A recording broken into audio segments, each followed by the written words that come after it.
Hello, j'espère que vous allez bien. On est aujourd'hui le 7 octobre 2025, il est presque 6h30. Je vais faire un petit update de marché, ça va être très court, juste pour regarder un petit peu ce qui s'est passé depuis hier, depuis mon dernier market review. Et pour ceux qui ne l'ont pas vu déjà, je vous invite à le regarder parce qu'il reste d'actualité. Mais ce qui s'est passé hier sur le dollar est, je trouve, assez intéressant et ça vient un petit peu, ça viendrait, on va parler au conditionnel, un petit peu corroborer ce dont je vous parlais hier, à savoir un mouvement coordonné entre le dollar qui s'est apprécié et les riscons qui se sont appréciés également, si ce n'est cette divergence qu'on peut observer ici sur ce niveau, voilà, entre le Dow Jones et les petites sœurs Nasdaq et SP500.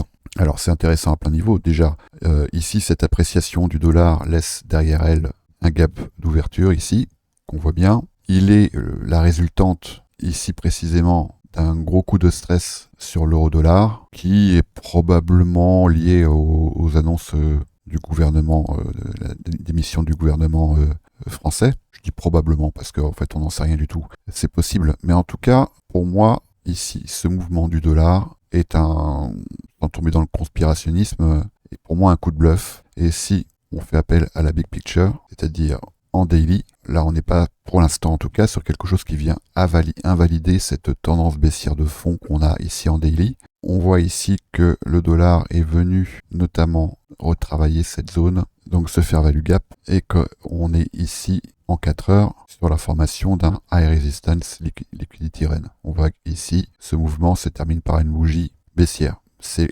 également le cas sur les futurs. Donc next, à mon avis, c'est le retravail de cette zone. Et donc, pour l'instant, en tout cas, moi, je pense que les riscons, donc les indices, l'euro-dollar et également l'or et les cryptos, Bitcoin, etc., ont encore un peu de jus pour alimenter une hausse et que les targets dont je vous parlais hier, à savoir un retravail ici de cette zone d'inefficience et peut-être même un peu plus bas, pour l'instant, reste d'actualité. Alors bien évidemment, quand on est trader, on vit aussi un petit peu au jour le jour et on regarde un petit peu l'évolution des hypothèses sur lesquelles on a travaillé. Donc évidemment, moi, je suis tout prêt à retravailler sur cette hypothèse demain, après-demain et les jours suivants. J'ai toujours en ligne de mire ce mouvement, cet indicateur là sur le M2 avec un offset de 90 jours qui tendrait à indiquer, si je vais sur les indices, à un top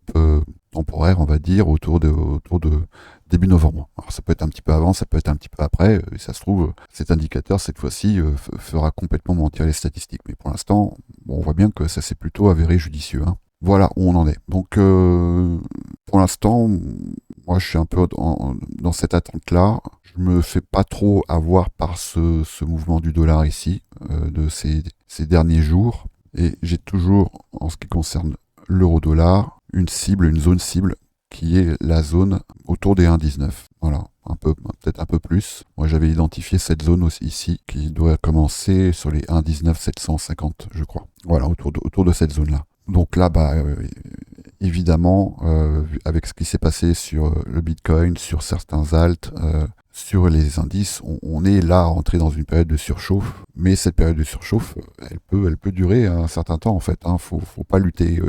Actuellement, je pense pas que ce soit une bonne idée de chercher à lutter contre. Faut oublier que des traders un peu de légende comme Michael Burry, par exemple, ils avaient fait un pari baissier, ils sont mis à passer vendeurs sur certains actifs, mais que ils sont restés, ils ont dû accuser un drawdown qui a duré plusieurs mois et qu'il a fallu alimenter ce drawdown, sinon ils auraient été liquidés. Donc ce qu'ils ont fait en essayant d'anticiper un top de marché, c'était risqué, c'était un pari qui a réussi, mais essayer de timer le marché de cette façon, c'est vraiment très très risqué. Donc à moins d'avoir vraiment un capital conséquent et de n'engager qu'une petite partie de ce capital en se disant que le reste du capital il va pouvoir servir à éviter la liquidation. C'est pas quelque chose que je recommande.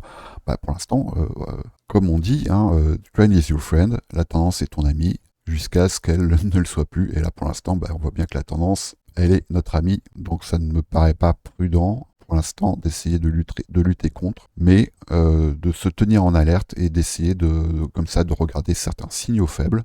J'ai envie de dire que de toute façon, la tentation de capturer absolument le top de marché, c'est un vieux fantasme qui est contre-productif en fait, parce que à un moment donné, si la tendance s'inverse, ben, vous le verrez, et à ce moment-là, vous serez capable de monter à bord et de passer vendeur si c'est vraiment votre objectif. Mais un top de marché, surtout sur la finance traditionnelle, ça se fait pas comme ça en une demi-journée, ça prend du temps, et vous aurez le temps de la constater. Alors, dernière chose, et ça devient un petit rituel, et je pense que quand je parle de ça, il y en a beaucoup qui me voient venir, mais voilà où on est, et c'est aujourd'hui, c'est la pleine lune, c'est sur les Riscon, donc les indices, le Bitcoin notamment, à peu près 8 fois sur 10, ça marque un bottom, ou en tout cas une appréciation. Après, il y a évidemment pas mal de contre-exemples, mais notamment avec la communauté Telegram que j'ai créée, on a un petit rituel voilà, qui consiste à acheter un peu de Bitcoin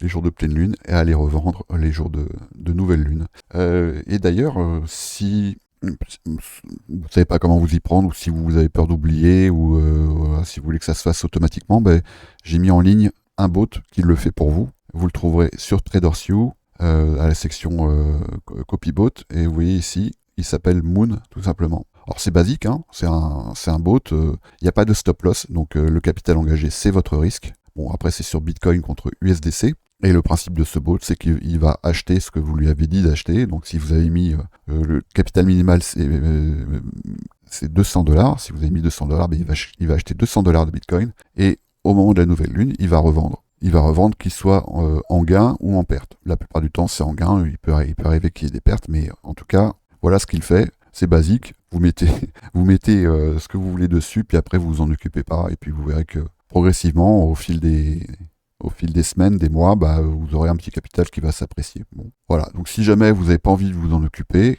parce qu'après c'est vrai que c'est simple à faire manuellement, hein, mais si vous n'avez pas envie de vous en occuper, vous avez ce bot qui est là, qui est disponible, et vous pouvez tout à fait mettre une petite partie de votre capital dessus. A priori, jusqu'à présent, ça s'est bien passé. Bon, après, on ne connaît pas le futur, évidemment, mais jusqu'à présent, on est sur à peu près une corrélation d'environ 8 sur 10. Donc, c'est-à-dire que 8 fois sur 10, si vous aviez acheté du Bitcoin un jour de pleine lune, et si vous aviez revendu un jour de nouvelle lune, bah, vous auriez fait pas forcément des gros gains, des fois oui, comme ici par exemple, vous voyez que là, bon, c'est intéressant. Des fois, c'est des petits gains, comme ici par exemple, là, je pense qu'on devait être quasiment à l'équilibre sur cette zone. Puis des fois, ça peut être des gains beaucoup plus conséquents. Donc l'un dans l'autre, la plupart du temps, c'est une opération qui est gagnante. Voilà, donc faites-en ce que vous voulez, c'est pas... Je dis, je le répète, c'est quelque chose que vous pouvez tout à fait faire manuellement. Vous voyez ici la dernière occurrence, hein, le bot, il aurait acheté à peu près là on est sur le Nasdaq, il aurait acheté à peu près sur les 23 730,